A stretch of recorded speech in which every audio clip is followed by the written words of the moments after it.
सर्वांना सादर जय जिनेंद्र. तर चला शिकूया की स्वगणना कशी करायची. सर्वप्रथम आपण सरकारच्या या वेबसाईटवर जाऊ, जी आहे se.census.gov.in.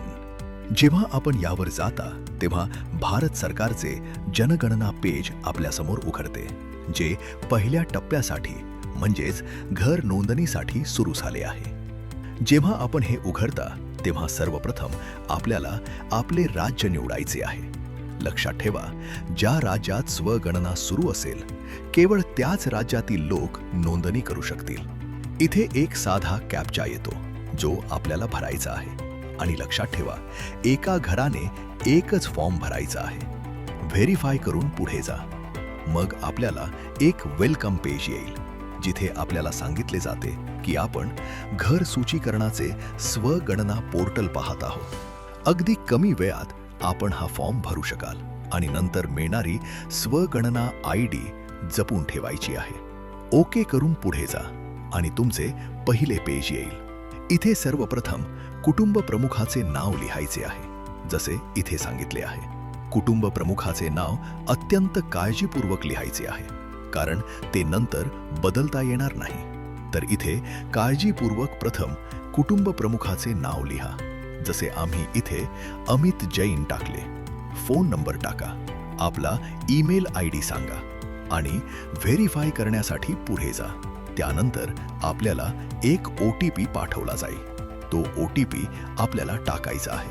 आपण इथे जो नंबर देता तोच नंबर पुढे सरकारकडून सर्व जनगणना संबंधित अपडेटसाठी वापरला जाईल. इथे आपण आपली भाषा निवडू शकता, जसे मी इथे मराठी निवडत आहे. व्हेरीफाय OTP करून आपण पुढे जाऊ आणि इथून आपला पोर्टल सुरू होतो. हा फॉर्म 6 भागांमध्ये विभागलेला आहे. पहिला येतो स्थानाचा तपशील, म्हणजे आपल्याला आपल्या जागेबद्दल सांगायचे आहे. प्रथम आपले राज्य सांगायचे आहे. त्यानंतर आपला जिल्हा सांगायचा आहे. आपला पिनकोड नमूद करायचा आहे आणि त्यासोबत आपल्या घराचा अचूक पत्ता टाकायचा आहे. आपण या प्रकारे स्क्रीनवर आपले घर मार्क करू शकता किंवा आपला संपूर्ण पोस्टल ॲड्रेस देखील टाकू शकता. शिफारस आहे की आपला पूर्ण पत्ता अचूकपणे टाका. जेव्हा आपण पत्ता टाकाल तेव्हा एक ड्रॉप डाऊन येईल.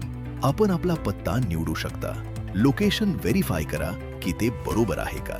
आवश्यक असल्यास आपल्या पद्धतीने सेट करा. स्थानाची पुष्टी करा आणि तपासल्यानंतर पुढे जा आणि सेक्शन 1 पूर्ण करण्यासाठी हो भरा. मग सेक्शन 2 येतो, जिथे आपण जनगणना घराचा तपशील जाणून घेणार आहोत. पहिला प्रश्न आहे, घरातील मजला कोणत्या साहित्याने बनला आहे. घराच्या भिंतींमध्ये वापरलेले मुख्य साहित्य कोणते आहे, त्यांची उत्तरे देत जा. जनगणना घराच्या छतात वापरलेले साहित्य काय आहे ते नमूद करायचे आहे. घराची स्थिती कशी आहे ते नमूद करा. पुष्टी करण्यासाठी पुढे जा. मग पुढचा सेक्शन येतो, सामान्य माहिती. इथे कुटुंबाशी संबंधित माहिती विचारली जात आहे. जसे पहिला प्रश्न आहे, कुटुंबात सामान्यतः राहणाऱ्या व्यक्तींची एकूण संख्या. तर जे सर्व सामान्यतः राहणारे लोक आहेत, मग ते मुले असोत किंवा वृद्ध, त्या सर्वांना आपण इथे नमूद करा. जर कुणी तात्पुरते बाहेर गेलेले असेल किंवा सामान्यतः घरात राहतात पण आता सुट्टीसाठी किंवा इतर कारणासाठी बाहेर गेलेत किंवा शिक्षणासाठी बाहेर गेले आहेत पण परत येऊन इथेच राहतात, त्यांनाही आपण नमूद करा.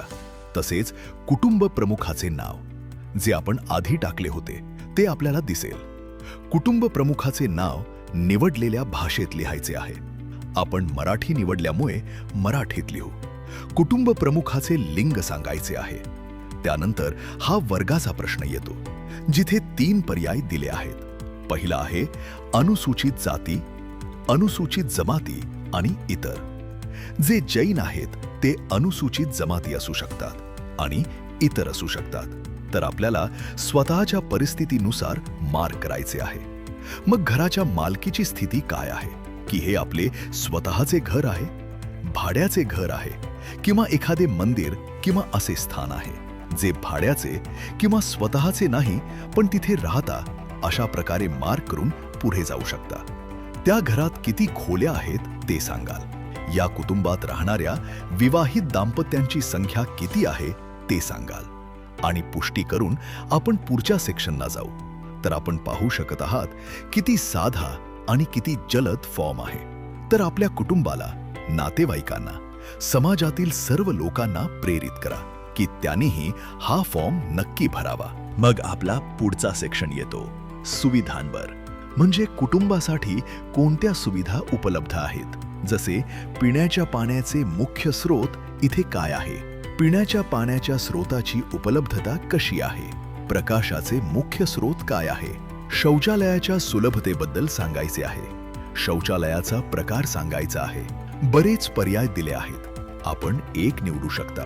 सांडपाण्याची निचरा कशाशी जोडलेली आहे ते सांगायचे आहे. परिसरात स्नानाची सुविधा उपलब्ध आहे का ते सांगायचे आहे. स्वयंपाकघरात कोणत्या प्रकारचे गॅस कनेक्शन आहे, स्वयंपाकासाठी वापरले जाणारे मुख्य इंधन आपल्याकडे काय आहे. आणि हे पूर्ण झाल्यावर पुन्हा पुष्टी करून पुढे जाऊ. त्यानंतर आपला पुढचा सेक्शन येतो जिथे मालमत्ता सांगायची आहे. म्हणजे कुटुंबाकडे असलेल्या मालमत्ता काय आहेत. जसे रेडिओ किंवा ट्रान्झिस्टर, मोबाईल, स्मार्टफोन आदींबद्दल सांगायचे आहे. टेलिव्हिजन बद्दल सांगायचे आहे. इंटरनेटची सुविधा कशात उपलब्ध आहे ते सांगा. लॅपटॉप किंवा कॉम्प्युटर आहे का नाही. टेलिफोन आणि mobile phone, smartphone, cycle, scooter, motorcycle याबद्दल देखील सांगा. गाडी, जीप किंवा व्हॅन याबद्दल नमूद करा. आपल्या कुटुंबात सेवन केले जाणारे मुख्य धान्य कोणते आहे ते सांगायचे आहे. आणि हा मोबाईल नंबर आपल्याला दाखवला जात आहे जो आपण नोंदणी केला होता. पुष्टी करून पुढे जाऊ. आणि हे आपले फायनल पेज आहे. तपासा, रिवाइज करा की आपण जे काही टाकले आहे ते बरोबर टाकले गेले आहे का नाही. हे पेज ड्राफ्ट म्हणून सेव्ह करता येते. जर आपल्याला एखाद्या प्रश्नात शंका असेल किंवा अपूर्ण वाटत असेल किंवा आपल्याला फॉर्म आता सबमिट करायचा नसेल तर सेव्ह करा. आणि जेव्हा पुन्हा लॉग इन करून याल तेव्हा ही सर्व माहिती आपल्याला सेव्ड मिळेल. आणि जर आपल्याला वाटते की माहिती बरोबर आहे आणि आपण तयार आहात तर पुष्टी करून सबमिट करा. आणि लगेच आपला स्वगणना ID आपल्याकडे येईल. हा स्वगणना ID आपल्याला जपून ठेवायचा आहे. त्याचा स्क्रीनशॉट घेऊन ठेवा. आणि जेव्हा प्रगणक म्हणजे एन्युमरेटर आपल्या घरी येतील तेव्हा त्यांना हा स्वगणना ID द्यायचा आहे. त्यांनी ऑथेंटिकेट किंवा व्हेरीफाय केल्यावर पहिल्या टप्प्यात आपले घर नोंद होईल. इतकी साधी प्रक्रिया आहे, इतका साधा फॉर्म आहे. तर यावेळी प्रत्येकाने ही स्वगणना करायची आहे. आणि हे सुनिश्चित करायचे आहे की एकही जैन कुटुंबाचे घर फेज 1 मध्ये सुटू नये.